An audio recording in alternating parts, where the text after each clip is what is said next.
Hello दोस्तों, नमस्ते। कैसे हैं आप लोग? आशा करती हैं अच्छे होंगे। मेरे चैनल में आप सभी लोग का स्वागत है। मैं आज लेकर आई हूँ सोहर गीत। आप लोग सुनिए और कमेंट द्वारा बताइए मेरे गीत आप लोग को कैसा लगा।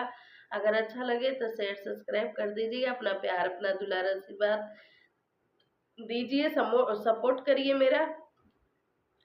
पिया खिड़की के बगिया लगई बेमौर हम देखब हो। धाना तुही हऊ जनम बझनिया मऊर कैसे देखबू न हो। एतनी बचन सुने धनिया त लोहरा से अरज करे, लोहरा से अरज करे हो।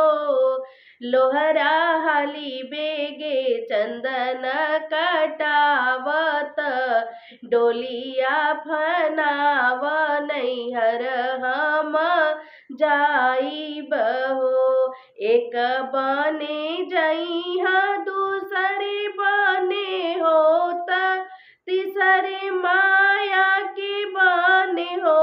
माया भीतर ही बाटू बहरवानी करी अवतूनी करी बाहर अवतून हो। बेटी कवन जरूरत तुहके पड़ी गईल त भोरे भीनु सरायावो। बेटी कवन जरूरत तुहके पड़ी गईल भोरे भीनु सरायावो। माया कवने जन्म हमर दिहलू त बजनी कहवा वेली हो। अरे अचरा में लिहले तिल चाउर सूरज मनावे ही हो। एक मास बीतल दूसरे मास नवही जन्म लेल हो। नौआ रगड़ी हरदी पीसत रोचना पहुँचावहु हो।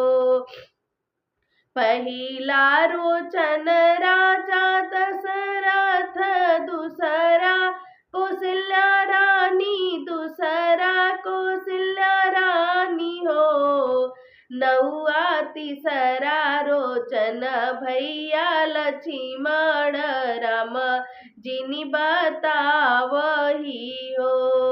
भोरे भये भीनु सरवात लक्ष्मण बगियवा गए, लक्ष्मण बगियवा गए हो। अरे देखत ही राम उदित भये, देखत चकित भये हो।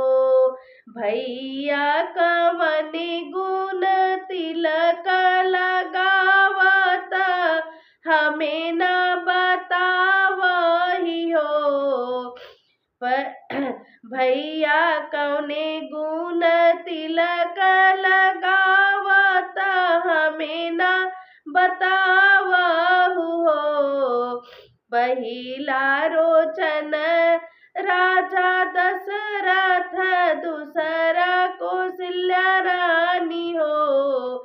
मैया तीसरा रोचन हम पाए तो हमरे भतीजा भये हो।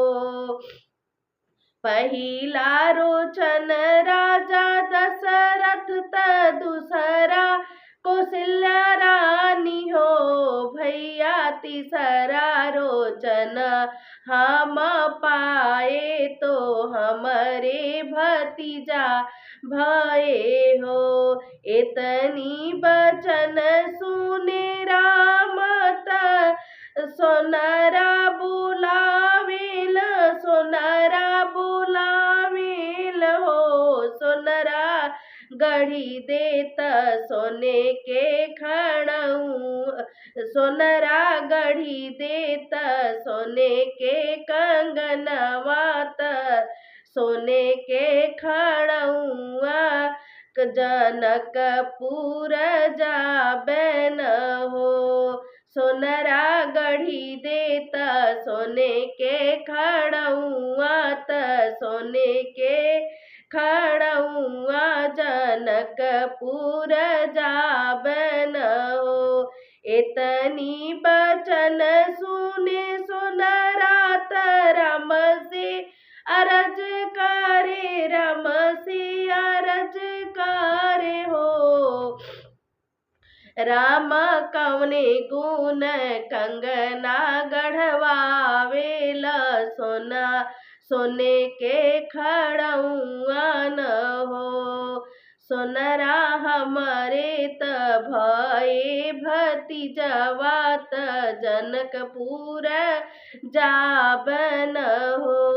एक बने गईला की दूसरे बने तीसरे जनक द्वारे हो।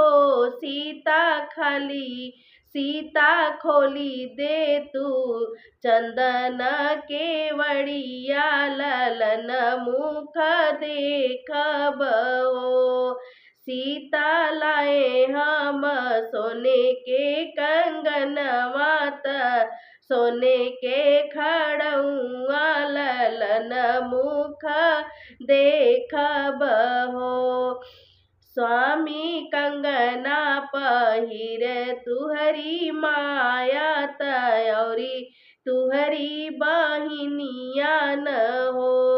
राम त सोने के खड़उआ राजा दशरथ हम नाही पहिरब हो। राम अमृत ही जनमे बझनिया, मऊर कैसे देखब हो। सीता खिड़की के बगिया लगईबे, मऊर तू ही देखबू न हो।